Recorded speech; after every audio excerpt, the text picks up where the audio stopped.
Surat police commissioner Anupamsinh Gehlot, અધિક police commissioner Bagadiya, નાયબ police commissioner ઝાડા અને મદદનીશ પોલીસ કમિશનરની સૂચનાને લઈ પીઆઈ એચ.આર. ગોસ્વામીની ટીમ પીએસઆઈ આર.ડી. ધાધલ સાથે પેટ્રોલિંગમાં હતી ત્યારે હેડ કોન્સ્ટેબલ સુધીરભાઈ તથા હસમુખભાઈને મળેલી બાતમીના આધારે અમદાવાદમાં અપહરણના ગુનામાં તથા રાજસ્થાનના ગુલાબપુર પોલીસ મથકમાં પોક્સોના ગુનામાં 20 વર્ષની સજા પામેલો અને હરિયાણા, રાજસ્થાન તથા મહારાષ્ટ્રમાં કાર ચોરી કરનાર આંતરરાજ્ય આરોપી એવા ઘેવરચંદ ઉર્ફે અભિષેક ઘાંચીરામ ગુર્જર તથા તેના સાથી ફિરોજ છિત્તર કઠતને ઝડપી પાડી અભ્યાતને મુક્ત કરાવી તેઓને ઝડપી પાડી તેઓનો કબજો અમદાવાદ પોલીસને સોંપવાની તજવીજ હાથ ધરી હતી.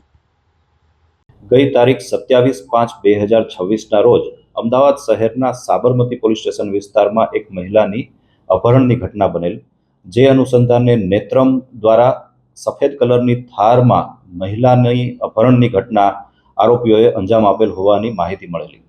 ગુજરાત પોલીસ આ સંદર્ભે તમામ દિશામાં કાર્યરત હતી. આ દરમિયાન સુરત શહેરના ઉત્તરાણ પોલીસ સ્ટેશન ખાતે સફેદ ગાડી જે થાર છે તે જોવા મળેલ હોવાની હ્યુમન ઇન્ટેલિજન્સના આધારે માહિતી મળતા ઉત્તરાણ પોલીસ દ્વારા સ્થળ પર પહોંચી ભોગ બનનાર મહિલા અને તેની સાથે 2 આરોપીની ધરપકડ કરેલ છે. ધરપકડ બાદ આરોપીની તપાસ કરતા આરોપી અજમેર સેન્ટ્રલ જેલમાંથી પેરોલ જમ્પ કરેલ હોવાની માહિતી મળેલ છે. રાજસ્થાનના ગુલાબપુરા ખાતે મહિલા પર અપહરણ અને રેપના આરોપમાં આ આરોપી 20 વર્ષની જેલની સજા ભોગવી રહેલ હતો.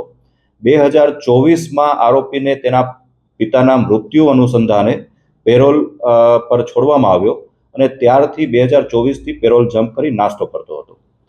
આ દરમિયાન રાજસ્થાન, હરિયાણા અને મહારાષ્ટ્ર સહિતના રાજ્યોમાં 20થી વધુ 4 વ્હીલ ગાડીઓની ચોરી પણ એણે કરેલી છે અને તે બાબતની તેણે સ્વીકારેલું છે. આ ઉપરાંત 6થી વધુ પોલીસ સ્ટેશનોમાં, જે ખાસ કરીને રાજસ્થાન, હરિયાણામાં છે, ત્યાં અલગ અલગ ગુનાઓમાં આ આરોપી વોન્ટેડ હોવાની પણ માહિતી મળેલ છે. હાલમાં આરોપીની સાથે ફિરોઝ નામના અન્ય એક આરોપીની પણ ધરપકડ કરવામાં આવે છે, જે પણ 5થી વધુ આંતરરાજ્ય વાહન ચોરીના ગુનામાં સંકળાયેલ હોવાની તપાસ દરમિયાન માહિતી મળેલ છે.